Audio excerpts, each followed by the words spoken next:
বন্ধুরা দেখো আমরা আজকে খুব সকালবেলা পাঁচুগোপাল মন্দিরে পুজো দিতে এসেছি। তো বন্ধুরা আজকে আমরা কেষ্টপুরে পাঁচুগোপাল মন্দিরে পুজো দিতে এসেছি। দেখো এটা তো এখানে 18 মাসে আমাদের মনা অনন্যার চুল কাটার মানসিক ছিল, তাই জন্য আমরা মানসিক চোকাতে এসেছি।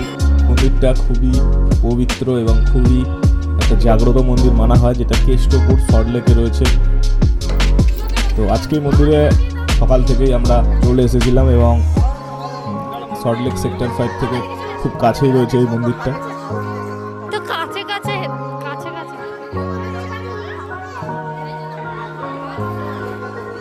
অনন্যার ওজনে আমরা ফল দিয়েছি, ফল বাতাসা দিয়ে আজকে পুজো দেওয়া হয়েছে।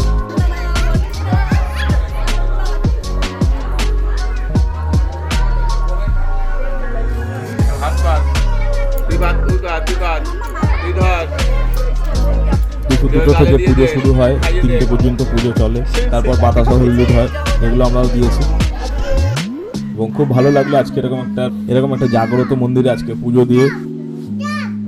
বাচ্চাদের জন্য এই মন্দিরে একবার পুজো দিতে আসতে পারো, এখানে সকল মনোবাঞ্ছনা পূরণ হয়। দেবীদের জন্য এই মন্দিরটা খুবই একটা আদর্শ মন্দির, কেষ্টপুরের পাঁচুগোপাল মন্দির।